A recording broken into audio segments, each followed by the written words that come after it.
So, this is our first stop. Nandito tayo ngayon sa Chuanqi, the oldest Chinese fast food. Kajapoy, ready na ba kayong mag-food trip?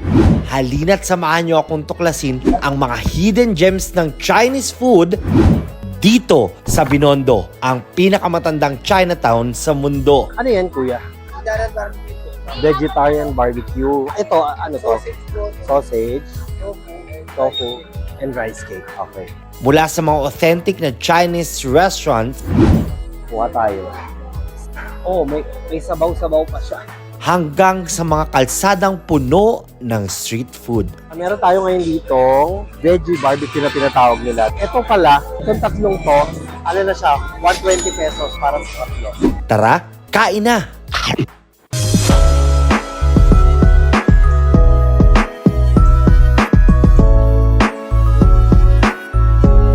Hi guys, good morning. Nandito ako ngayon sa George Bush International Airport. Pauwi ako ng Pilipinas. So, samahan niyo ako ngayon sa journey ko dahil may family emergency. Wala akong choice kundi umuwi. I know, kauwi ko lang noong April. Wala namang umasa na mangyayari ng ganito. Ang biyahe ko ay I'm going to Honolulu, from Honolulu to Guam, and then from Guam to Manila.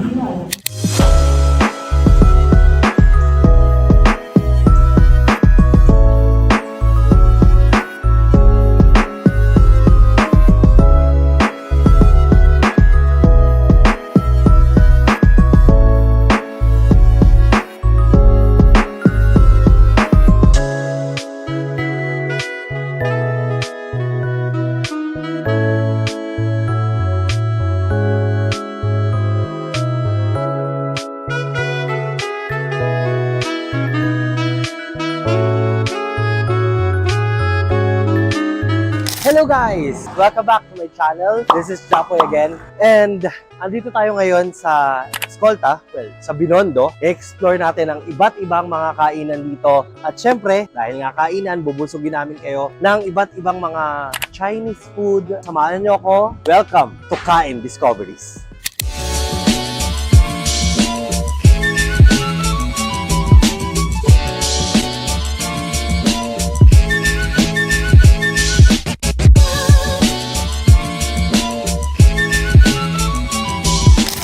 This is our first stop. Nandito tayo ngayon sa Chuanqi, the oldest Chinese fast food here in Binondo. Established 1940 at nandito lang siya malapit sa gilid ng San Lorenzo Ruiz Church along Ongpin Street. Ang in-order namin kung ano yung best seller nila, papakita ko sa inyo. So we ordered the best seller of this restaurant. So ito, ang pork Xiaolong Bao, na para siyang siomai pero malambot yung kanyang wrapper. And yampong fried rice, the pork belly. Yan guys, so ang una kong titikman, siyempre, dumplings muna tayo. Pork Xiaolong Bao. Meron sila ditong binigay na sauce, ginger na may toyo, light soy sauce. Kuha tayo. Oh, may sabaw-sabaw pa siya.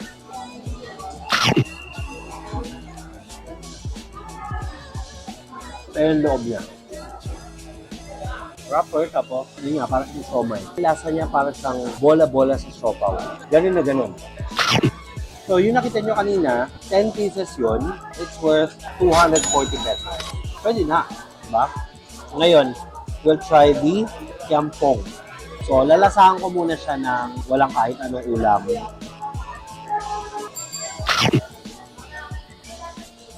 Parang nor seasoning yung pinang-season eh. Ganun na ganun yung lasa. Kasi walang garlic ikaw na matitikman. Tapos meron siya mga tidbits na karne, no? Pero masarap siya.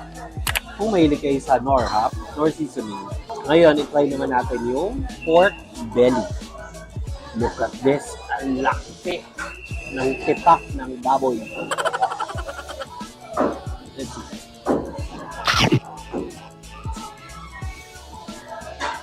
Parang pinatuyo ang humba, no? Parang ganon. Kasi matamis-tamis eh. Kain muna ako. So, tapos na kami ngayon kumain. Papunta na kami sa susunod namin stop. Actually, wala kaming itinerary eh. Talaga kung ano yung madaanan namin dito along Ongping Street, yun yung mga pupuntahan namin. Kasi nga naman, lahat naman dito, kasukin mo, basta may Chinese side. Authentic naman yun. No? Samahan niyo kami.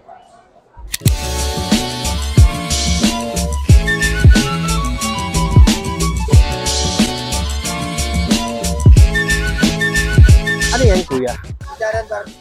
Vegetarian barbecue. Ito, ano to? Sausage, tofu, and rice cake. Okay.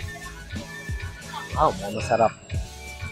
Meron tayo ngayon ditong veggie barbecue na tinatawag nila. Ito pala, itong tatlong to, ano na siya, 120 pesos para sa tatlo.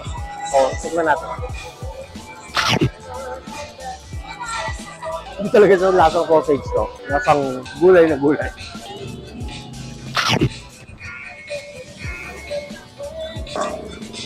Tofu.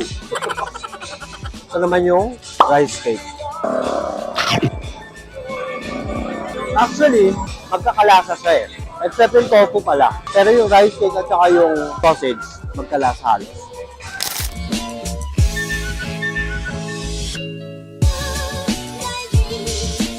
So, katabi nung, dito lang rin siya sa Veggie Select. Itong sugarcane. The Wongkei sugarcane. So, nakatikim na ako nito way back 2015 nung nakapunta kami ng Bacolod. Pure sugarcane din yun. Ito naman, pure din naman siguro. Oo, pure daw. And it's 100 pesos. Ang sarap. Very refreshing.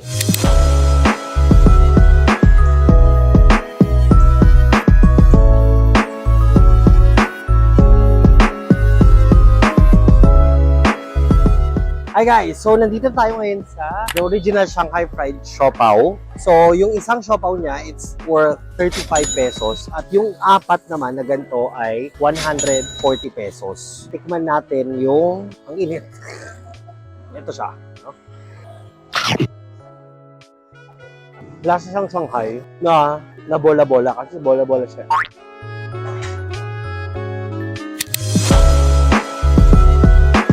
So, nandito tayo ngayon sa New Eastern Garden Restaurant para matry naman ang kanilang fresh lumpia special.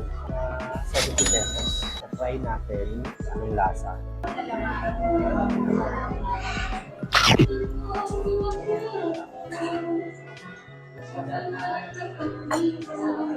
Matamis siya. Pero nandun yung crunchiness dahil sa nuts. Kakaiba. Ngayon ko lang natikman yung gano'n. Durog na durog. So, tapos kami kumain. Punta na kami sa last destination namin, which is yung, yun lang kilala dito, the Eventin Hopia. So, nandito tayo ngayon sa Poland Hopia. Hindi na kami nakapunta sa Eventin dahil mali pala yung dinaanan namin. At bumili ako ng, meron silang promo dito na 4 na Hopia na box for 230 pesos only. You can save for each. So, bumili ako para sa mga pasalubong din. Meron dito iba't iba munggo, baboy, ube, hindi ko pa alam yung iba. Yun lang. And meron din akong biniling, hindi ko alam pa rin tawag sa kanya. Maraming salamat kay Japoy sila sa pagsama ninyo for today. Sana huwag niyong kalimutan na mag-like, share, and subscribe sa aking video. Sana nabusog kayo lahat. Hanggang sa ulitin. Bye!